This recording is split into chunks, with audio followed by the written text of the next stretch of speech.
আজরাহানের নাকের পাটা তার ঘন নিঃশ্বাসের সাথে বাড়ছে কমছে। চোখ দুটো লাল হয়ে আছে, ফর্সা মুখ লালিমা ধারণ করেছে।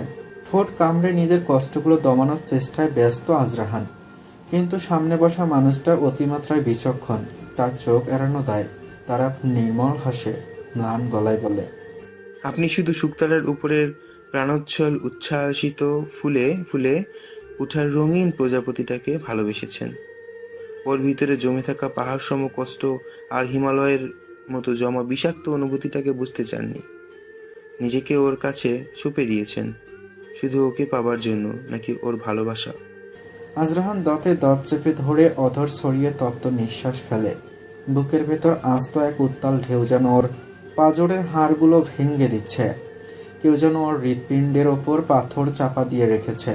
শ্বাস নিতে পারছে না সে, ধীরে ধীরে হারিয়ে যাচ্ছে গহীন অন্ধকারে। তার লিটল হার্ট কি তার হার্টের স্পন্দন হবে? তারা নিগড় দৃষ্টিতে দেখছে আজরাহানকেই। ওর মনে চলা উথাল পাথাল ঢেউয়ের প্রতিক্রিয়া যতই গোপন করার চেষ্টা করুক না কেন, তা ওর চোখে মুখে স্পষ্ট।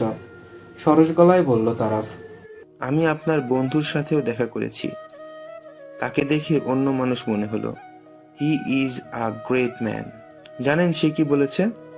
সে বলেছে, আমার শুকতারার জন্য আপনার চেয়ে বেস্ট আর কেউ হবে না। না বেটার না good, you are best for her. যার সম্পর্কে এত ভালো ধারণা, তার সম্পর্কে আপনার এত নিচু ধারণা কেন? শুধুই কি myth Sanaya? I don't think so, but I realize you are such a good man. আমার শুকতারা আপনার কাছে ভালো থাকবে কি করে বুঝলাম বলেন তো? তারাফ থামল। তার অধর জোরে রহস্যময় হাসি।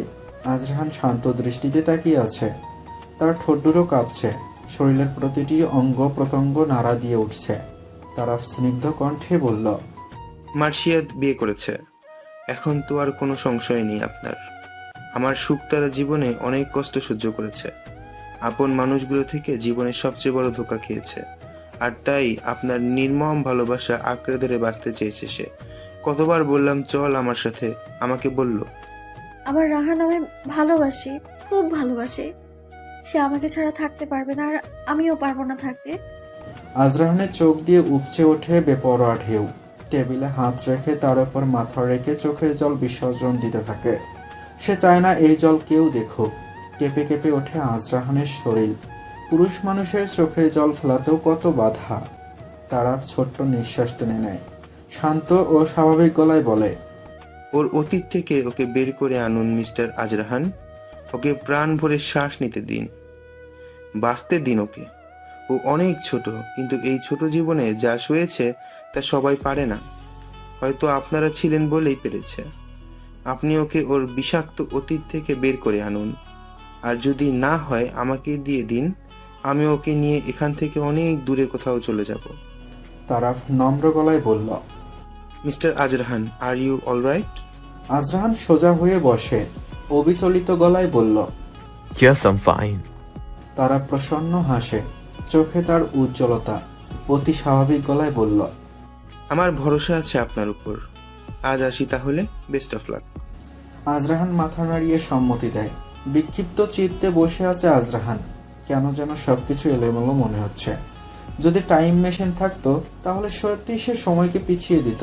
তার রেড রোজকে সে হারাতে পারে না, এই জন্মেও না, পরবর্তী শত জন্মেও না।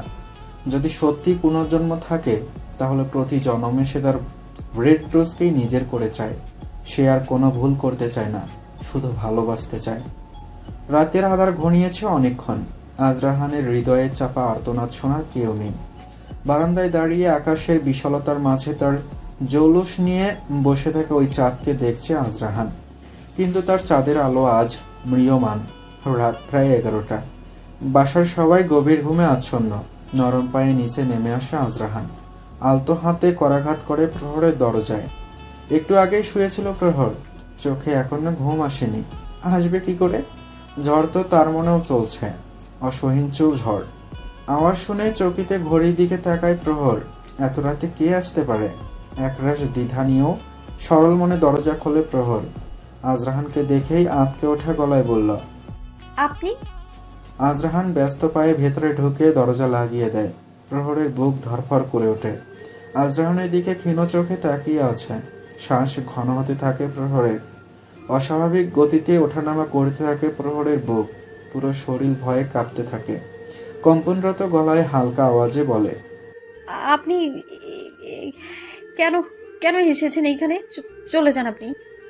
আজরাহান গভীর গলায় বলে, আমার কথা শোন প্রহর, প্লিজ। না, আপনি চলে যান। একবার আমার কথা শোন। প্রহর ঘন ঘন নিঃশ্বাস ফেলতে থাকে। দম বন্ধ হয়ে আছে ওর। ভয়ে গলা শুকিয়ে আছে। আজরাহানের চোখ দেখে আরো ভয় পেয়ে যায় প্রহর। ভয়ের তো সে চোখ না, এই চোখ সে দেখবে না আর। জোরে জোরে দম ফেলতে থাকে। শুকনো ঠোঁট ভিজিয়ে নেয় জিহ্বা দিয়ে। একটু শান্ত হয়ে সাহস সঞ্চার করে হালকা উঁচু গলায় বলে, আমি কিন্তু ছোট মাকে ডাকবো, আপনি যান এখান থেকে। আজরাহান ব্যগ্র গলায় বলল। প্লিজ রেড রোজ, আমার কথা শোন। প্রহর তেতে ওঠা গলায় বলল, একদম আমার কাছে আসবেন না। আমি আপনার রেড রোজ নই, কেউ না আমি আপনার। চলে যান এখান থেকে, চলে যান। আজরাহান আর পারছে না। এর চেয়ে বেশি আওয়াজ হলে বাড়ির সবাই চলে আসবে। বাধ্য হয়ে হাওয়ার বেগে প্রহরের কাছে এসে দুই হাত দিয়ে ওকে জড়িয়ে ধরে আজরাহান।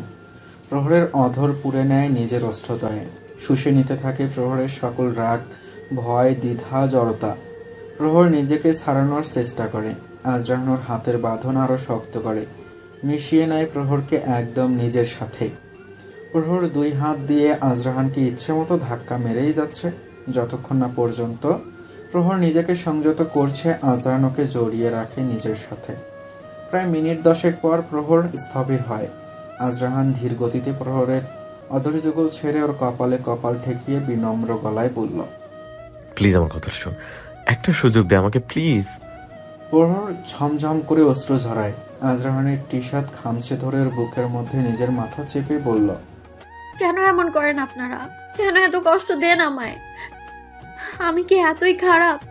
এত এত কেন সন্দেহ করেন আমায়? আজরাহান আর্দ্রতা জড়ানো গলায় বলল, ক্ষমা করে দে আমাকে, ডেকে নৌকা। একটা সুযোগ দে আমাকে, আই প্রমিস ইউ আর কখনো এমন করবো না। প্রহরের কান্নার বেগ বাড়তে থাকে। আজরাহান ওকে কোমর ধরে একটু উঁচু করে বিছানায় বসায়। প্রহরের সাথে একদম লাগোয়া হয়ে বসে আজরাহান। ওর গালে এক হাত দিয়ে গাঢ় গলায় বলল, আমি আমি মানছি আমি ভুল করেছি। I am sorry little heart, please মাফ করে দে। তো রাহান ভাইয়াকে শেষবারের মতো ক্ষমা করে দে। আজরাহান প্রহরের অশ্রু সজল চোখের জল শুষে নেয়। প্রহর ক্ষণে ক্ষণে কম্পন তোলে বুকে। আজরাহান প্রহরের চোখে মুখে ঠোঁটে অনবরত চুমু খেতে থাকে। প্রহর অনুরণন করা ঠোঁটে নরম গলায় বলল, আপনি চলে যান রাহান ভাইয়া, আমি আপনার যোগ্য নই। এভাবে বলিস না প্রহর, আমাকে এত বড় শাস্তি দিস না। তোকে ছাড়া আমি থাকতে পারবো না। তুই জানিস এ কয়দিন আমি ঘুমাতে পারিনি, শুধু তোকে নিয়ে ভেবেছি। তোর গায়ের গন্ধ ছাড়া আমি মুক্ত নিঃশ্বাস নিতে পারি না। তোকে না দেখলে যে আমার চোখের ক্লান্তি দূর হয় না। তোকে ছাড়া আমি বাঁচবো না মোহর, একদম নিঃস্ব হয়ে যাবো প্রহর। আমাকে নিঃশেষ করে দিস না প্রহর। কেন পাগলামো করছেন আপনি? কেন শুনছেন না আমার কথা? আমি আপনার রেড রোজ নই। আমি খুব খারাপ, খুব খারাপ আমি। আজরাহান প্রহরকে নিজের বুকের সাথে চেপে ধরে। প্রহরের বারন্ত হৃদকম্পন শুনতে পায় আজরাহান। আজরাহানের উষ্ণ ছোঁয়ায় গলতে থাকে প্রহরের কষ্টের বরফ জমা হিমালয়। আজরাহান দৃঢ় গলায় বলল, আমি তোকে ছাড়া নিজেকে কল্পনাও করতে পারি না প্রহর। প্লিজ আমাকে ক্ষমা করে দে। একবার নিজের করে নে আমাকে, আমি সারা জীবন তোকে আগলে রাখবো। আমার ভালোবাসা দিয়ে আমার আর কিচ্ছু চাওয়ার নাই তোর কাছে। নিজেকে আজরাহানের কাছ থেকে সরিয়ে নেয় প্রহর। বিক্ষিপ্ত গলায় বলে, আমি আপনার কখনো হতে পারবো না রাহান ভাইয়া, আমায় ভুলে যান আপনি। আমি আপনার যোগ্য নই। আজরাহান তপ্ত গলায় বলল, এসব কি বলছিস তুই? কেন বলছিস? প্লিজ এমন বলিস না, ফিরিয়ে দিস না আমাকে। আজরাহান আবারও প্রহরকে নিজের কাছে টেনে নেয়। প্রহরের অধর সুধায় নিজেকে বিলিয়ে দেয়। আজরাহান করিম আহমেদ কিছুতেই তার রেড রোজকে হারাতে পারে না, কোনো কিছুর বিনিময় না। আমার কাছে তুমি এমন একজন, এত ভালোবাসি তবু ভরে না মন। ভালোবাসার শুরু তুমি, শেষ হবে কি জানি না। আমি বলতে তোমায় বুঝি, অন্য কিছু বুঝি না। এভাবে মিশে থেকো, মায়াতে পেতে রেখো। ভালো থাকার তুমি কারণ, আমার কাছে তুমি এমন একজন, এত ভালোবাসি তবু ভরে না তো মন। নিজের অশ্রুধরা চোখ দিয়ে হাঁটু গেড়ে দুই হাত জোর করে তাকিয়ে আছে আজরাহান প্রহরের দিকে। প্রহর কান্না থামিয়ে নির্নিমেষ তাকিয়ে আছে আজরাহানের দিকে। যেই চোখে একদিন সে ভালোবাসার স্বপ্ন দেখেছে, যেই চোখে দেখেছে ভয়ার্ত হিংস্রতা, আজ সেই চোখে নিষ্প্রাণ, নিষ্প্রভ, শান্ত। প্রহর নির্বিকার। ঘন ঘন নিঃশ্বাসে আন্দোলিত হচ্ছে ওর শরীর। প্রহর বিছানা থেকে উঠে আজরাহানের দুই হাত ধরে ওর সামনেই হাঁটু ভাঁজ করে বসে। আজরাহানের কপালে উষ্ণ চুম্বন করে, ম্লান গলায় বলে, কেন এমন পাগলামো করছেন? আপনি কিছু জানেন না আমার সম্পর্কে। আমি আপনাকে কখনো সুখী করতে পারবো না। প্লিজ ভুলে যান আমায়, ভুলে যান আমাকে। আজরাহান প্রহরের গালে ছোট্ট চুমু খেয়ে বলল, আমি আমার নিঃশ্বাসকে ভুলে যেতে পারবো, কিন্তু তোকে ভুলতে পারবো না। আমায় একা করে দিস না প্রহর, তোকে ছাড়া আমি এক কদম সামনে চলতে পারবো না। প্রহর ছোট্ট করে শ্বাস ফেলে, নরম গলায় স্থির হয়ে বলে, আপনি কিচ্ছু জানেন না আমার সম্পর্কে। আমি আপনার যোগ্য নই। আজরাহান ক্ষুণ্ণ গলায় বলল, কেন বলছিস এমন? কি জানি, কি জানি না আমি? কি হয়েছে তোর? বল তো আমাকে প্রহর, সব খুলে বল আমাকে। আমি কিছু বলতে পারবো না, আপনি চলে যান। আজরাহান গাঢ় গলায় কিঞ্চিত রাগ দেখিয়ে বলল, কোথাও যাব না আমি, কোথাও না। আজ তোকে সব বলতে হবে আমাকে। কি হয়েছে তোর সাথে? কিভাবে এলি তুই এখানে? প্রহর আবারও ঝরঝর করে কেঁদে ওঠে, অনুরোধিত কণ্ঠে বলে, আপনি দেখবেন, দেখবেন আপনি। দেখুন না, দেখুন, দেখুন রাহান ভাইয়া। প্রহর ওর কামিজের নিচের অংশ উঠিয়ে সালোয়ার একটু নিচে নামাতে আজরাহান দেখে ওর নাভির বাম পাশে একটু নিচে একটা পোড়া দাগ। আজরাহান বিস্মিত চোখে তাকিয়ে থাকে। ফর্সা শরীরে ওই পোড়া দাগ যেন এখনো দগদগ করছে। আজরাহান হাত লাগাতেই কেঁপে ওঠে প্রহর। আজরাহান রাগ মিশ্রিত গলায় বলল, কি করে হলো এসব? কে করেছে এসব? প্রহর ঝুমঝুম করে অশ্রু ঝরিয়ে যাচ্ছে। আজরাহান ক্ষিপ্ত হয়ে ওঠে, উত্তেজিত গলায় বলে, কথা বলছিস না কেন? কে করেছে সব? বল, বল আমায় প্রহর। প্রহর আজরাহানকে জড়িয়ে ধরে। ধকধক করতে থাকে প্রহরের বুক। অশ্রুজল ছাপিয়ে যাচ্ছে আজরাহানের সব প্রশ্নের মায়াজাল। বেশ কিছুক্ষণ কান্নার পর প্রহর শান্ত হয়ে বসে। আজরাহান উৎসুক নয়নে তাকিয়ে আছে প্রহরের দিকেই। শান্ত স্বাভাবিক ফিকে গলায় প্রহর বলতে শুরু করলো, আমার যখন 8 বছর, তখন মার কি যেন হয়, এই বাবা আবার বিয়ে করে। জানেন, বাবা আর মার কাছে আসতো না, আমাকেও ভালোবাসতো না। যখন মা ছিল তখন নতুন মা মারতো না আমায়, কিন্তু যখন মা মারা যায় তারপর থেকে কিছু হলেই নতুন মা আমায় মারতো। প্রহর ক্ষণকাল থামে। বুকে জমানো কষ্টগুলো দলা পাকিয়ে যাচ্ছে ওর গলায়, যেন শ্বাস বদ্ধ হয়ে আসবে। শান্ত গলায় আবার বলল, জানেন, স্কুলে যেতে দিতে চাইতো না আমায়, সারাদিন কাজ করাতো। আপনি বলেন, আমি কি এত কাজ করতে পারি? সারাদিন করলেও আমায় খেতে দিত না, কাজের পরেও। আমার খিদে লাগতো না বুঝি? আজরাহান দুই হাতের বৃদ্ধা আঙ্গুল দিয়ে প্রহরের নীরব অশ্রু মুছে দেয়। ওর কপালে স্নিগ্ধ চুমু খায়। নিজের ঠোঁট কামড়ে ধরে আজরাহান। রাগে ওর শিরা উপশিরা কাঁপছে। প্রহর আবার বলল, জানেন, একদিন নতুন মা ভাত বসিয়ে গোসল করতে যায়, আমাকে রান্না দেখতে বলে। অত বড় পাতিল আমি নামাই কি করে বলুন? ভাতের পাতিল নামাতে গিয়ে সব নিচে পড়ে যায়। আর এই জন্য নতুন মা আমার এখানে জ্বলন্ত লাঠি লাগিয়ে দেয়। আজরাহান ওর দুই হাতের মুষ্টি আবদ্ধ করে। দপদপ করছে ওর মস্তিষ্কের স্নায়ু। চোয়াল শক্ত করে দৃঢ় চোখে তাকিয়ে আছে প্রহরের দিকে। প্রহর কিছুক্ষণ ফুপিয়ে আবারও বলল, জানেন, বাবাকে বললে বাবা আমার কথা একটুও বিশ্বাস করে না, উল্টো আমাকেই বকে। সেদিন রাতে তারক ভাইয়া এসেছিল। আমার জ্বর আসা তারক ভাইয়া সারা রাত আমার ঘরে ছিল। আর তাই প্রহর বিলাপ করে ওঠে। ওর কান্নার আওয়াজে আজরাহানের প্রতিটা রক্তবিন্দু ফুটন্ত জলের মতো ফুটতে শুরু করে। আর তাই নতুন মা আমায় নোংরা মেয়ে বলেছে, আর বাবাও বিশ্বাস করে নিল। আর এই জন্যই ওই খারাপ লোকের কাছে আমায় বিক্রি করে দিল। আমি কি সত্যি খারাপ রাহান ভাইয়া? বলেন না, আমি কি সত্যি খারাপ? আজরাহান তপ্ত নিঃশ্বাস ফেলে।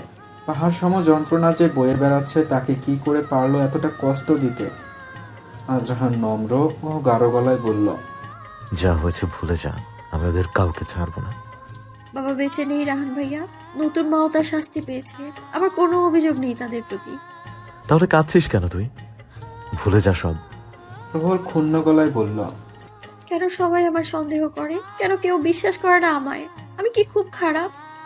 আজরাহান সরস গলায় বলল, কে বললো তুই খারাপ? তুই আমার রেড রোজ, আর আমার রেড রোজ কখনো খারাপ হতে পারে না।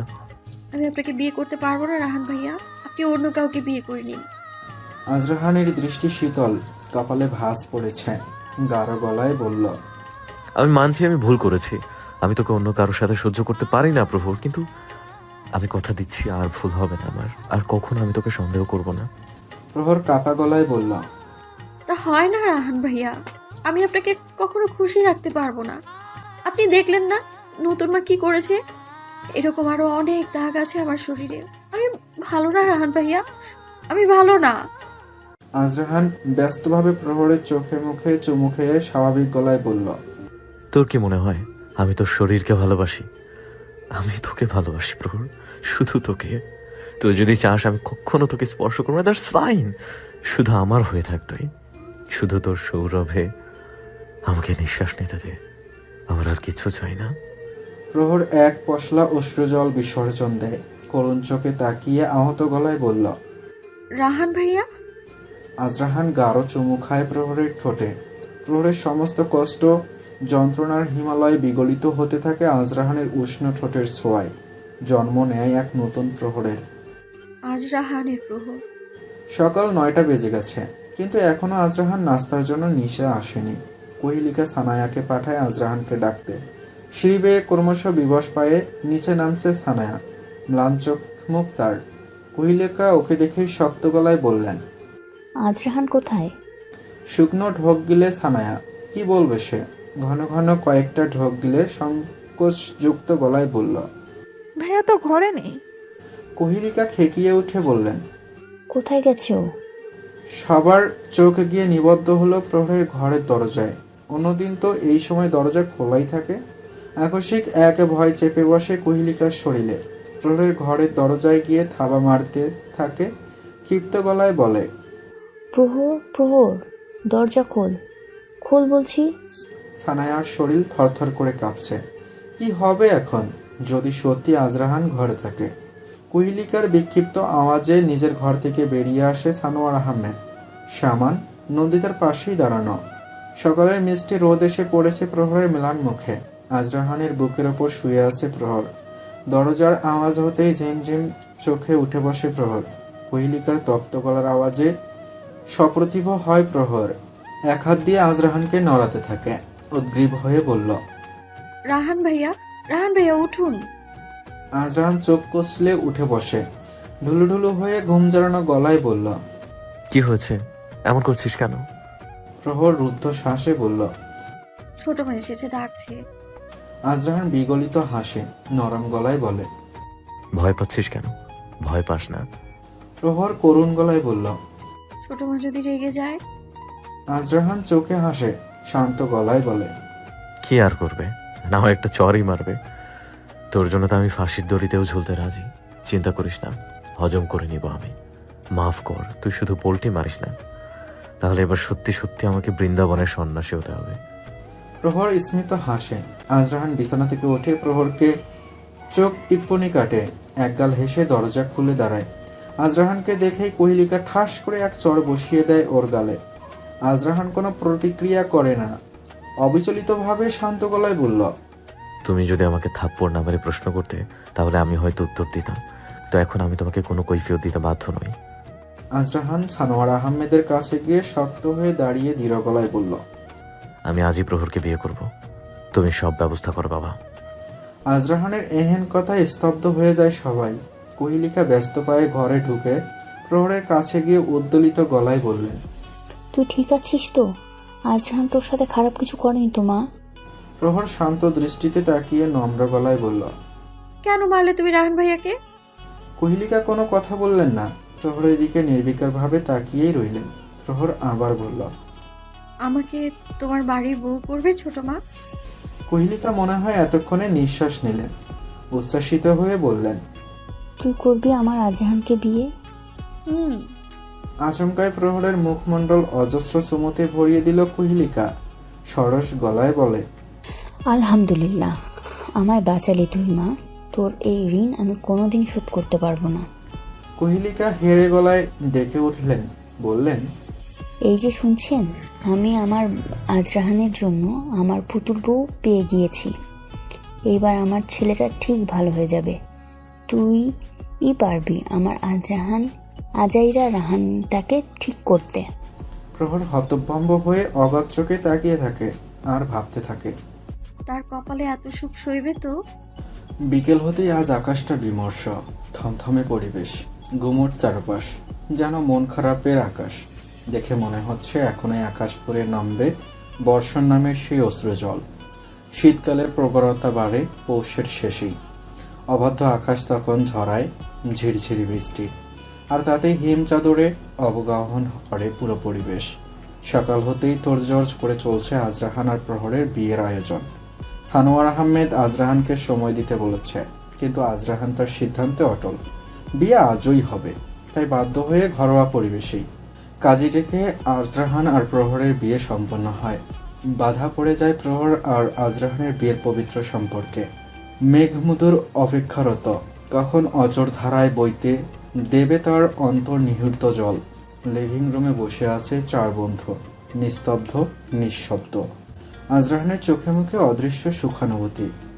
তার রেড রোজ আজ তার হবেই। আশফিক অধর জোড়া প্রশস্ত করে শান্ত গলায় বলল, কিরে বসে আছিস যে? 1টা বেজে গেছে অলরেডি, সময় সংক্ষেপ। আজরাহান নিরস চোখ দুটো তাইয়ে তাকালো আশফিকের দিকে। আশফিক মৃদু ছন্দে হাসল, ফিসেল গলায় বলল, টেনশন হচ্ছে নাকি?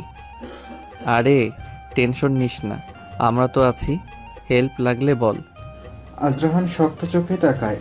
আশফিক মুখে অদ্ভুত শব্দ করে আমতা আমতা করে বলল, না মানে আমি বলছিলাম যদি তোর কোনো টিপস লাগে, আই মিন শিহরণ তো আছে, ওর তো আবার এক্সপিরিয়েন্স আছে, তাই বলছিলাম আর কি।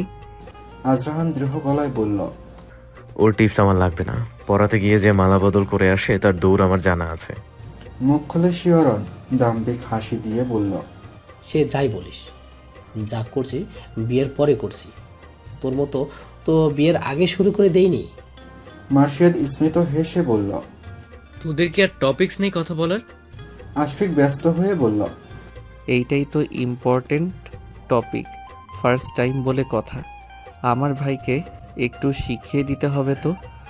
শিহরণ বাঁকা হেসে বলল, ফার্স্ট টাইম না, সেকেন্ড টাইম, আল্লাহ মালুম। আজরাহান চল শক্ত করে গাঢ় তপ্ত গলায় বলল। একদম বাজে কথা বলবি না। ওদের কথায় বিগলিত হাসে মার্শিয়াদ নম্র গলায় আজরাহানকে বলল। তুই যা তো, এমনিতে অনেক লেট হয়ে গেছে। ওদের সামনেই উচ্চলিত হয়ে হাসি হাসি মুখ নিয়ে এসে দাঁড়ায় নুরাইশা, সরস গলায় বলল, জান আপনি খাবেন না? মার্শিয়াদ অধর প্রসারিত করে মিষ্টি গলায় পাল্টা প্রশ্ন করল। আপনি খেয়েছেন? হ্যাঁ। আমার খিদে নেই, বসুন। মার্শিয়াদ নুরাইশার হাত ধরে ওকে নিজের পাশে বসায়।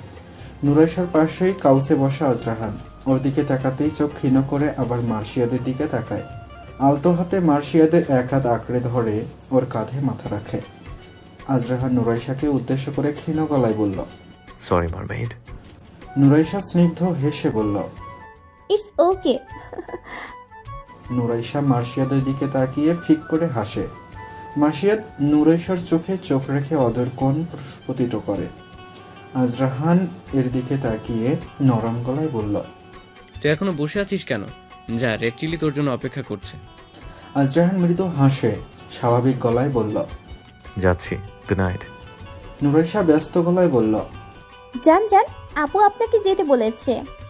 আশফিক হতাশ ভরা দীর্ঘশ্বাস ফেলে দুঃখী দুঃখী গলায় বলল, তোর গুড আর আমাদের হরর নাইট, আল্লাহ মালুম আজ ঘুমাতে পারবো কি না। আশফিক এইবার একটু গলা উঁচু করে বলল, ভাই রে সাবধান, দারোগা এলে কিন্তু তোর সাথে আমাদেরকেও নিয়ে যাবে শ্বশুর বাড়ি। আমার আর এই জন্মে বিয়ে করা হবে না। নুরাইশা ঠোঁট কামড়ে ধরে চোখ পিটপিট করে ফিকে গলায় মার্শিয়াদকে বলল, জান, পুলিশ কেন আসবে? আশফিক শুকনো ঢোক গেলে শিহরণ হাসতে গিয়েও হাসি বদ্ধ করার জন্য মুখ ফুলিয়ে রাখে। মার্শিয়াদ কঠিন দৃষ্টিতে তাকায় আশফিকের দিকে। আশফিক হালকা কাশি দিলে গলা পরিষ্কার করে ধীর গলায় বলল, নুরাইসা তুমি দুধ খাও? হ্যাঁ। তা গ্লাসে খাও নাকি ফিডারে? নুরাইশা কপাল কুঁচকে ভ্রু নাচিয়ে বলল। এসব কি বলছেন? মার্শিয়াদ অক্ষিপল্লব প্রশস্ত করে গম্ভীর গলায় বলল। তোকে কি আজরাহানের ভূতে পেয়েছে? আশফিক ডোন্ট কেয়ার ভাব নিয়ে অন্যদিকে তাকায়, যেন সে কিছুই শুনতে পায়নি। কিছুক্ষণ সবাই নীরব। মার্শিয়াদ মোবাইলে কিছু একটা দেখছে, আর তাতেই অক্ষিজোড়া নিবদ্ধ করে রেখেছে নুরাইশা। আশফিক বাঁকা হেসে বলে। নুরাইসা? নুরাইশা মার্শিয়াদের কাঁধ থেকে মাথা উঠিয়ে ঠোঁট গুজ করে বলল। হুম। না মানে বলছিলাম যে তোমার আর মার্শিয়াদের বিয়ে তো হয়ে গেছে, কিন্তু তার মানে এই নয় যে তুমি সবার সামনেই একদম লেগে লেগে বসে থাকবে। আমি না হয় সম্পর্কে তোমার দেবর, কিন্তু শিহরণ তো ভাসুর হয় তোমার, অন্তত তার মান রাখো। শিহরণ দুর্বোধ্য হাসে। বুঝতে পারে আজ আজরাহানের জায়গা পূরণ করবে আশফিক। দুই ভাই কেউ কারোর চেয়ে কম না। নুরাইশা ঝামটা মেরে উঠে বলল। হাত ধরেছি তো কি হয়েছে? আজরাহান স্যার যে ফুলসজ্জা করতে গেল তার বেলা। মার্শিয়াদ তপ্ত গলায় বলল।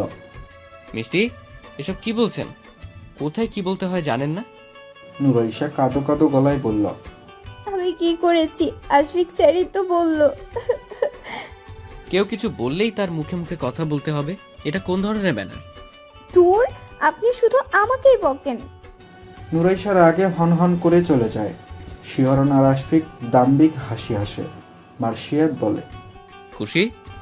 আশফিক দম্ভ করে বলল। অবশ্যই। আমরা একা বসে থাকবো আর তুই আমাদের সামনে বউ নিয়ে চিপকা চিপকি করবি, তা তো হতে দিতে পারি না। কিরে শিহরণ, তুই কি বলিস? শিহরণ দাঁত কেলিয়ে হেসে বলল। হক কথা। মার্শিয়াদ দাঁতে দাঁত চেপে বলল। শালা ঘরের শত্রু বিভীষণ। সে তুই যাই বলিস, তোদের কপাল তো সোনায় সোহাগা। আজরাহান আর তুই দুইটা কচি কচি বউ পেয়ে গেলি, আর আমাদের দেখ, আমাদের আগে আমাদের বউ বুড়ি হয়ে যাবে, তখন কি অবস্থা হবে আমাদের? তো আমার পেছনে কুকুরের মতো ঘুরঘুর করতে কে বলেছে তোমাকে? আশফিক বিস্ফোরিত চোখে দেখে ওর সামনেই অগ্নি চোখ নিয়ে দাঁড়িয়ে আছে ইনশিরা। আশফিক বৃহৎ ঢোক গিলে আহত গলায় বলল। আরে আমি তো মজা করছিলাম, তুমি সিরিয়াসলি কেন নিচ্ছ? ইনশিরা ঝাঁঝিয়ে উঠে বলল। একদম চুপ, আর একবার আমার সামনে আসবে না। এই জন্যই তোমাদের মতো পুরুষদেরকে আমি দেখতে পারি না। মেয়েদের ভোগ্যপণ্য মনে হয় তোমাদের, যত সব জঞ্জাল। ইনশিরা গজরাতে গজরাতে চলে যায়। আশফিক দাঁত কিরমির করে খুনো গলায় মার্শিয়াদকে উদ্দেশ্য করে বলল। ওই তোর বাপ কি রেড ওয়াইন খেয়ে ওর মার সাথে মিটিং করেছিল নাকি, যে এমন একটা চিজ পয়দা করলো, আমার জীবনটাই বনবাসে পরিণত করে ছাড়লো। আশফিকের কথা শেষ হতেই ঠাস করে এক চর পড়ে ওর তুলতুলে গালে। আশফিক গালে হাত দিয়ে তাকাতেই ওর সামনে যেন এক আহত বাঘিনীকে দেখতে পায়। জ্বলন্ত আগুনে তেতে ওঠা গলায় ইনশিরা বলল। একদম আমার বাবা মাকে নিয়ে বাজে কথা বলবে না, চরিত্রহীন লম্পট কোথাকার। শিহরণ আর মার্শিয়াদ ঠোঁট কামড়ে বসেছিল। ইনশিরা যেতেই হো হো করে অট্টহাসিতে দুইজন গড়াগড়ি খেতে লাগলো। আশফিক গালে হাত দিয়েই ধপ করে কাউচে বসে শূন্য দৃষ্টিতে তাকিয়ে থাকে। বার্তাহীন ঝড়র পুরো জীবনটাই বিষাদ করে দিল। আশফিক ঝামটে মেরেই বলল। ওই তোরা থামবি, শালা বেওয়ারিশ কুত্তা, থাম। ওদের হাসি উল্টো দ্বিগুণ হারে বাড়তে থাকে। এত হাসাহাসি কিসের? কুহেলিকার স্বাভাবিক এবং শান্ত গলার আওয়াজে অনেক কষ্টে নিজেদের হাসি থামায় মার্শিয়াদ আর শিহরণ। কুহেলিকা চোখের কোণ ক্ষীণ করে উৎসুক গলায় বললেন। আশফিক, গালে হাত দিয়ে বসে আছিস কেন? আশফিক মুখ গোমরা করে ম্লান গলায় বলল। কিছু না। তা এখানে বসে আছিস কেন? কত কাজ বাকি জানিস? আশফিক দাঁড়িয়ে যায়, ফিকে গলায় বলে। নিজের ছেলেকে ফুলসজ্জা করতে পাঠিয়ে আমাদের দিয়ে কাজ করাবে, বাহ চমৎকার। কুহেলিকা আশফিকের কান টেনে বললেন। বাদর ছেলে, এসব কি কথা? আশফিক মৃদু আর্তনাদ করে বলল। ও বড় মা, ছাড়ো লাগছে। কুহেলিকা মুচকে হেসে আশফিকের কান ছাড়লেন, চিন্তিত গলায় বললেন। এত কাজ কি করে হবে বলতো? এই আজরাহানটাও কি পাগলামো শুরু করলো? আর কিছুদিন সময় নিয়ে বিয়েটা হলে কি হতো? কারি বৌভাত হতে মাত্র এক রাত সময়। মার্শিয়াদ স্মিত হেসে কুহেলিকার সামনে গিয়ে দাঁড়ালো, নম্র গলায় বলল। চিন্তা করবেন না আন্টি, আপনার 2টা নয় 5টা ছেলে, একজনের বিয়ে তো বাকি 4জন তো আছে, আমরা সামলে নেব, সব সময় মতোই হবে, আপনি টেনশন করবেন না। কোহিলিকা প্রশ্রয়ের হাসি হাসলেন, বিগলিত গলায় বললেন, ধন্যবাদ জান। বুঝতেই তো পারছো, এত কম সময়ে এত আয়োজন। It's okay aunty, don't worry. Ashfiq হেরে গলায় বলল, বাহ বাহ, চমৎকার। শুধু নিজের ছেলের কথাই ভাবলে, 3 বছরের বড় আমি ওর।